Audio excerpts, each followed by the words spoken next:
Good afternoon, Bruin fans, and welcome to another edition here in our third season, episode 9 of Something Brewing with Coach Cook and Rashad. How you doing today? I'm doing good, Mark. How are you? Hey, I'm doing great, and if all the fans, you know, notice my backdrop's a little bit different. I'm on the road for traveling for work, but the show must go on. So appreciate your time here to come back on. Absolutely, and thank you for having us. Again, you are a huge part of what we do and how we put this story out. Last week, I told you, we've been winning quite a bit. It's good to see us in this situation of adversity and how our kids respond. How our fan base respond, and all things considered. And our young men are working very hard each week. Felt good to get a win, regardless of the opponent we played. Victory feels so much better in the way we did it. Yeah, and let's start off here talking about last week's win. I mean, you and I with being Bruin alums. I mean, anytime Western Branch High School athletic program and Great Bridge athletic program, it's a big rivalry, and it was a road game for us, and it was 10-7, but the team stayed the course and ended up winning 28-7. Absolutely. Great Bridge is definitely well coached. And we understand those games in the 90s and, all things considered 80s and so on and so forth. That game, again, you got to compete at a high level for 48 minutes. And we've been up before, like Nansman River game. My message after that game and during it is you got to play a hard 24 minutes, coming out of halftime. And our kids did that, as the score changed quite a bit in the second half. I thought Derek Cook did a phenomenal job, again, managing the game. He was on pace to throw for over 200 yards. So, it was good to see him have a 130-yard game passing plus. But, he did a phenomenal job. I'm going to turn it back over to you, but it's always been a rivalry game. And remember, I'll throw this back at you. Yeah. My debut as the head coach here, we lost 3-0. Right. To Great Bridge, right? And so at the end of the day, that's just a part of this type of rivalry. You got to play all 48 minutes. Yeah, and the team as an offense, I mean, just under 400 total yards. Roughly about 388 is what I saw there from Huddle, and talked about Derek and throwing for a TD, and like we've talked before, when he hooks up with Devin, kind of reminds us of when the Walton brothers hooked up. Absolutely. I believe they're the first brother combo since the 90s, since the Walton twins came in. And, it's just good to see the growth in Derek, coming out of the fall camp and going into the season each week. He's gotten better, and that's what we want right there. He's got some good talent behind him that we feel would not have to rebuild, at that position. And he's done a phenomenal job just leading the way, managing the game very well. I think Konick Baines popped back on the scene. He ran very hard. Just proud of his grit and undersized back. But, I mean, everything about him is just high intensity. And he did a phenomenal job. Devin Cook also receiving the ball. But we have another guy that hopped on the scene, Perry. DJ Perry. He did a phenomenal job. That scout team, we shared this with our guys last week that, our scout team are the guys that make us better each week. And those guys have done a phenomenal job in all phases that we ask them to. And why not reward those young men, with that opportunity to be able to compete. So definitely happy for Demetrius Perry and what he's been able to do his senior year and first year playing football. So definitely pleased with his performance. I'm going to wrap it up with yards are great, but the O-line got to protect, in all phases. So they did a good job. They're growing. We're very, very young. I know a lot of teams throw that out especially after they had success. But we're freshmen on left tackle, freshman at left guard, senior at center, sophomore at right guard, and could be a junior or a senior, depending on the healthiness of our players at right tackle. So to watch them compete each week, that's definitely upside, throughout the remainder of this season as well as going into next. Yeah, Baines, averaged just 10 plus yards per carry. Saw the end zone a couple times, but going back to the O line, I mean, 252 yards as a team, and I know that we have great athletes, great runners, but if the line doesn't block here to have the holes, I mean, yeah, just the guys up front, doing Yeah. their job. No, you're right. But, again, to me, Kaepernick having big success is also why receivers blocking downfield. And, Right. Dane McDaniel is one of the top dogs when it comes to, wide receivers blocking and being physical. He's done a phenomenal job for us. Dane McDaniel Jr. Perry, again, did a phenomenal job blocking. So downfield, which springs our backs, and make explosive plays for all skilled players alike. So, yeah, without a doubt, these guys are definitely, coming into their own. We're a team that's very balanced, as you see in our stat column. We ran quite a bit, but we threw quite a bit.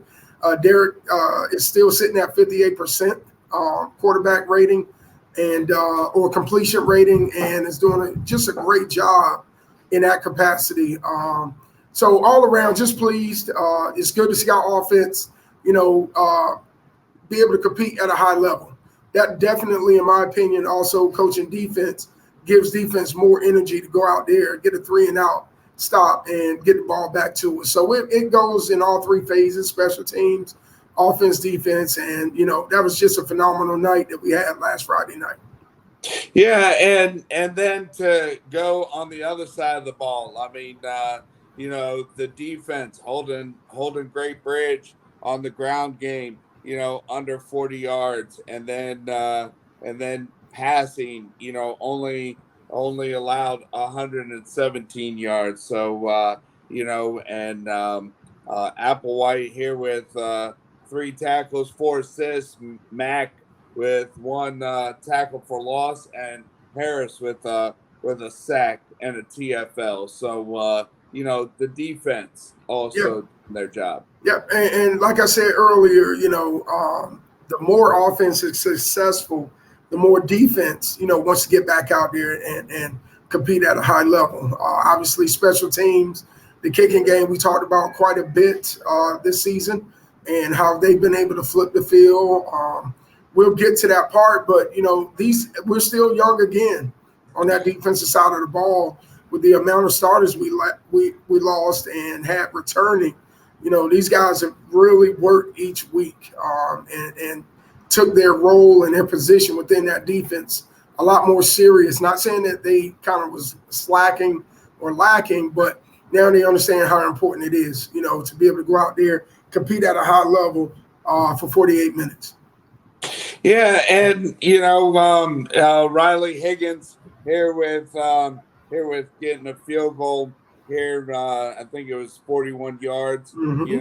So we could have that lead going into overtime. They're 10 or going into halftime, 10-7. So we've talked about offense, defense, special teams. Definitely all 3 phases to a great Bruin win. Absolutely. We took that Deep Creek kind of situation with a bad snap, and guys just took that serious, and that's good. You want that mindset now, not week 1 in the playoffs. Round 1 in the playoffs, and just hats off to those guys that really locked in. We made adjustments. We've seen teams make adjustments, and then we countered their adjustments. So, for Raleigh to hit that 41, that was a good operation. Coach Ed and Ted and Coach Jones, they do a phenomenal job. looking at the details and working together to get for the greater good of the team. Riley hits, field goals like that all the time in practice. Now it's just a matter of consistency and making sure we're hitting them in the game at key points in the game that can definitely change the momentum. So very happy for him and his success. And he's a hard worker. He comes to practice every day wanting to get better, and that's what I love about Riley. Yeah, and nice win by the team, last week. But when it's back to school on Monday, it's time to turn the page and get ready here. Practice this week and get ready for Indian River there tomorrow. Absolutely, it's another rivalry week for us. It feels like every week is, but that's Western Branch for you. That's the expectation we've always had. Every team is going to try and bring everything they have. Indian River, Coach Brandon Carr, along with Western Branch, they got a good team. They had a good team last year as well. They upset a pretty good Nansman River in, I believe, 45-38 victory. So it's move on, lock in, all the cliche terms. But again, I think this week our practices have been more detail oriented, more time in group than team. And, for me, and I shared this with the guys on Tuesday, you could see a lot of things happening that will all come together as one. Obviously today our ghost game practice, but yet you could see where the details needed to be really looked at to be prepared. And we had a pretty good week. We're excited about Friday night's matchup. I feel we match up very well with those guys, and our team should be ready to rock and roll Friday night for a good football game. Yes, yeah, and before we started this episode, you talked about and something that you've talked about ever since you took this job was getting down to the feeder schools. So Yes. Later on today here, you're going across town to meet with Jolliffe football, and that's it. Not only are you talking to future Bruins, but then also, I guess we're showing our age. When we were going through the school, it was just Western Branch Junior High. Now there's 2 middle schools that feed into Western Branch, and you're going back to where, you not too far from where you grew up. Absolutely. Absolutely. I'm excited. Their staff reached out last week. They had a home game here at Western Branch and asked, would I mind stopping by and talking to the young men, just pouring into them and things of that nature. And we're not going to turn that down.